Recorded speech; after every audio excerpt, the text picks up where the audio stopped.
one assume that Karachi would be a sustainable model, or would we apply a sustainable model to Karachi when already, because of a shortage of power, people are not getting to waste the energy? There's a shortage of water, so there's no water being wasted per se. There's no, there's many things that one would assume would be wasted in Karachi. But what we really need to understand is, of the waste that's coming in, what are we doing? Are we recycling? Are we reimagining the materials? Are they being put back into building technology? We also have to look at, if Karachi is going to be a sustainable city in the future, who is going to decide those laws? Are we going to apply the LEED system from the US? Are we going to develop our own system? Where are the rules and regulations? Where is the law in terms of sustainable buildings going to come for Karachi? We don't have any zoning laws that are necessarily always being applied. There are certain bylaws in certain areas, but Karachi has so many different cultures within its different zones that, is it going to be possible to create one set of legalities for the entire city, or are we going to need to develop different laws, different regulatory bodies for each of the cities? And then what happens to audits? How do we control the materials coming in? How do we control the quality of what's being put into it? How do we control whether it's actually as energy efficient as it should be? How do we ensure that the people are receiving the water that they've been promised, or receiving the power that they've been promised? Taxation issues. There's a plethora of issues that are not necessarily even architecture related in a city like Karachi, because there's so many other players in the governance of the city. Having said that, Karachi functions.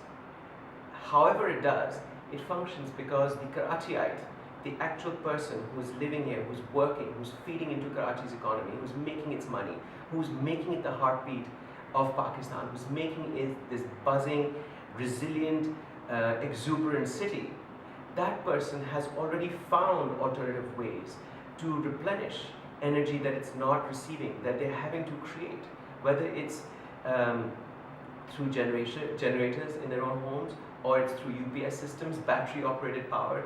The Karachiite has already figured out alternative energy systems, has already figured out how to provide itself with the infrastructure that the system is not always providing him with. It's a very interesting case study, because Karachi in many ways cannot really be compared to any other city in the world.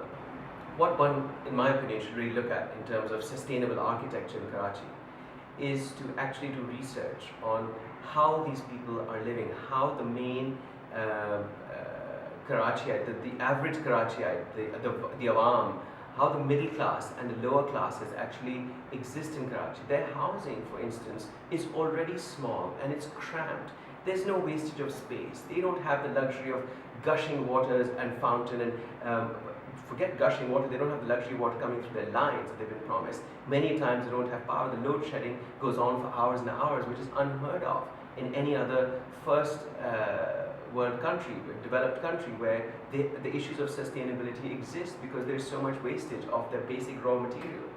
But in Karachi, where one is having to recreate that raw material, recreate one's own infrastructure within the compounds of one's own home, or the constraints of one's own community or neighborhood, without any real reliance on the expected board, expected governing bodies to do anything to provide them with what they deserve, in many ways it actually becomes a human rights issue, much more so than architecture.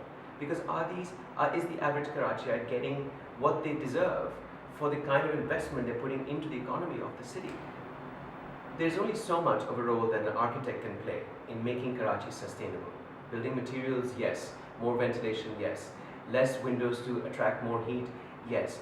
But there's much more to it. How does one conserve the energy that's not coming in? How does one create energy to fit into these systems? Can people afford the kind of technology that is required to make systems sustainable?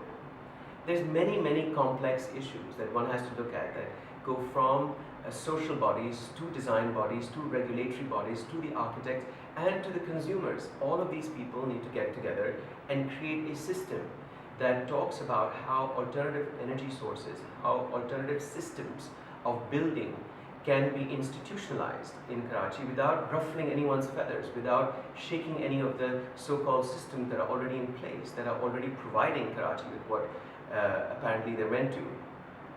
And maybe they're not. But a second body needs to be built under the umbrella of the first, so that it's still their idea and it's still something that they've come up with. But people have to make money at the end of the day also. There has to be a commercial end to it. So there must be a system of finding a win-win solution for everyone.